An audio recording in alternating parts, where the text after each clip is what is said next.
La carta llegó un martes de viento tibio, cuando el sol apenas despuntaba por el borde del edificio y el silencio parecía sostener el aire. Elena escuchó el golpe del buzón como una nota fuera de lugar en la mañana. Bajó las escaleras con el café aún latiéndole en las manos, sin imaginar que el papel que tocaría le cambiaría el alma. El sobre era blanco, sin remitente, y tenía un peso que no correspondía a su tamaño. Ella vivía sola desde hacía unos meses, acompañada por la rutina y un cansancio que no se le quitaba ni con sueño ni con música. Había días en que se le olvidaba hablar. Las plantas del balcón resistían con ella, y por las noches, cuando el viento traía olor a pan, se sentaba a recordar lo que intentaba no recordar. Marina, su hermana, no estaba, y el mundo se sentía más estrecho desde su ausencia. Al tomar el sobre, Elena vio la letra del destinatario y se le heló el cuerpo.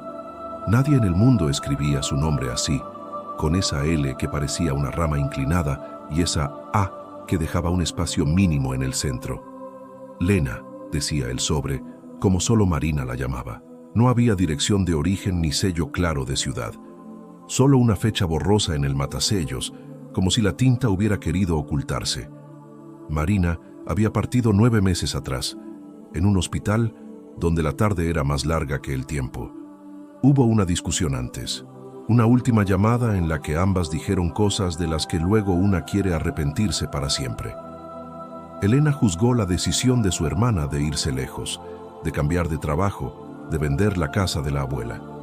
Después llegó la enfermedad y la distancia se volvió un puente que no alcanzaron a cruzar. Elena llegó tarde al adiós y el peso de ese retraso se le quedó en la espalda. Abrió el sobre con los dedos temblorosos, como si rozara algo sagrado. El papel tenía un aroma suave, a jazmín, a patio de infancia, donde una enredadera crece sin pedir permiso. Por dentro, 2 hojas dobladas con cuidado. Elena respiró hondo y, sin darse cuenta, murmuró una oración en la que apenas creyó durante meses. Entonces leyó: Lena, si esta carta te llegó, es porque Dios nos regaló un ratito más para decir lo que no quedó dicho. Aquí no existe el rencor, hermana, solo luz. Me perdono y te perdono. No os quiero. ¿Recuerdas el limonero que no daba frutos y que el abuelo abrazaba para animarlo? Así somos nosotras, nos faltó abrazo, pero la vida todavía cabe en uno. Te espero siempre en ese abrazo. Elena sintió que las rodillas le aflojaban y buscó una silla sin dejar de mirar las letras. Eran de Marina, con su manera impaciente de unir palabras, con un punto final que parecía una pequeña luna. Había un borrón junto a su propio nombre, como los que hacía cuando la pluma goteaba. Nada en esa escritura se sentía ajeno, y aún así, nada tenía explicación. Siguió leyendo como se escucha un secreto. La carta hablaba de la noche en que se escondieron bajo la mesa porque los padres discutían y se contaron historias hasta dormirse. Recordaba la concha azul que su papá trajo del mar y que Marina guardó entre 2 cuadernos. Nombraba el corte pequeño en la ceja que nadie notaba, el que se hizo de niñas en el columpio del parque. Detalles que no cabían en la memoria de otros, solo en la suya. Te escuché, dijo la carta en un párrafo que detuvo el tiempo. Te escuché aquella tarde en el bus cuando mirabas por la ventana y en silencio me pediste perdón. Llegó tarde al hospital tu cuerpo, pero tu amor llegó antes. No te castigues más, ya estoy en paz. Y es cierto que la vida no se desordena tanto como parece. Te prometo que entenderás. Confía. Elena recordó con la misma claridad de la tinta el vaivén del bus, el vidrio húmedo, el susurro ahogado que escapó de su garganta sin testigos. Nadie lo supo. Nadie salvo el cielo. Sintió un calor en los hombros, un peso suave como de manos apoyadas con cariño. Fue un instante breve, pero la tensión de su mandíbula cedió, y por primera vez en meses respiró sin miedo. La última página estaba firmada con el dibujo que Marina hacía desde niñas, un sol con pestañas. De nuevo, ninguna dirección ni un que explicara cómo era posible. Solo una frase más que parecía mirarla a los ojos. Escribe cuando quieras, Lena. Dilo todo, aunque sea en silencio. Yo sabré leer. Ese mismo día, Elena llamó a su madre. La voz al otro lado se quebró antes de las palabras. Dijo que la noche anterior había soñado con Marina sentada al borde de la cama, diciendo, «Busca la carta». Dijo también que se había despertado con olor a limón, como el patiecito de la casa vieja. Lloraron juntas, y ese llanto tuvo otra textura, menos de culpa y más de encuentro. Después fue a la oficina de correos con el sobre. El empleado, un hombre de gesto amable y ojos cansados, revisó el matasellos y el código. «No hay origen. Es raro», dijo. «Aquí siempre hay un rastro. El sello es común, pero el sistema no registra el recorrido». Se quedó un segundo en silencio y sonrió con algo de pudor. A veces, las cartas encuentran su destino por razones que no sé explicar. Llévela a casa. Ya llegó. Elena volvió caminando despacio, con la luz de la tarde filtrándose entre los árboles. Antes de subir, pasó por la iglesia del barrio y se sentó en la penumbra. No habló, no pidió, solo dejó que el silencio la acogiera. Al salir, un soplo de viento movió su pelo y la puerta hizo un ruido dulce. Fue como si el cielo dijera en voz baja, «Estoy aquí». Al día siguiente llevó flores al cementerio. Se sentó en el pasto junto a la tumba de Marina y le leyó en voz alta la carta, dejando que las palabras flotaran en ese espacio donde la tierra y el cielo se tocan. Una mariposa blanca pasó cerca y se quedó posada en la piedra un instante.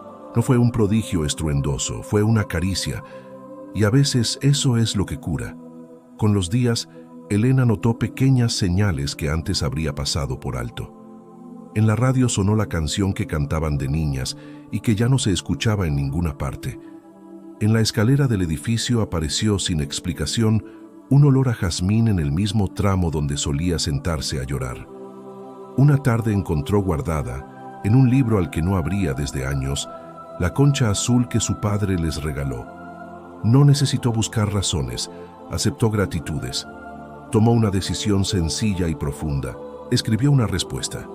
No puso fecha ni dirección, solo dejó salir lo que su corazón guardaba con miedo. Se perdonó en voz alta. Le contó a Marina que plantaría un limonero en una maceta grande en el balcón, para que el recuerdo no duela sino que perfume.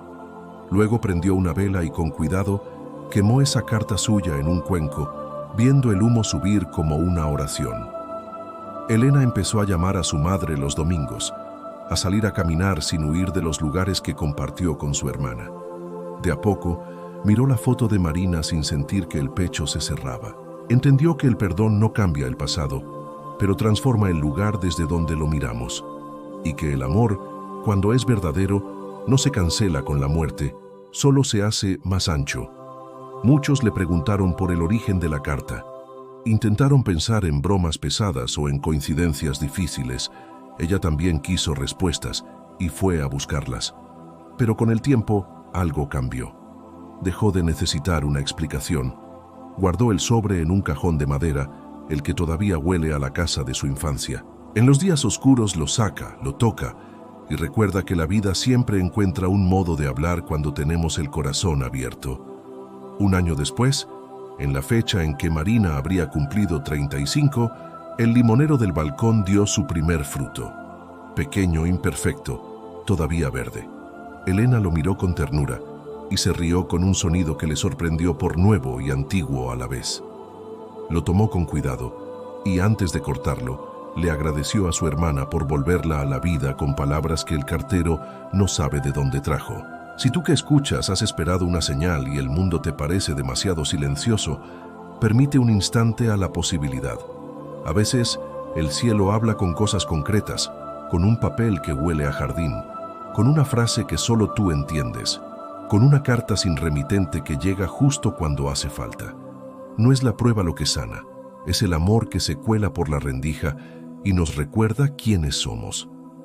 Elena no cambió su fe de golpe, solo la desempolvó. Entendió que la esperanza es una puerta que se abre desde adentro, y en esa apertura caben la luz, el viento que trae nombres conocidos, la mirada que ya no juzga, el silencio que acompaña. Quedó en ella la certeza de que no está sola, de que Marina sostiene el hilo de una presencia que no se ve pero sostiene. Porque al final, lo importante no fue desentrañar el misterio del sobre, sino el milagro que hizo posible. Sus manos volvieron a escribir, su corazón a latir con calma, su vida a encontrar ritmo. Y todo porque alguien, desde un lugar que no se rastrea con mapas, decidió decir te amo y perdono a tiempo para curar. La luz siempre encuentra el camino. El cielo habla de 1000 maneras. Esta fue solo una de ellas. Si lo sientes en tu alma, compártelo.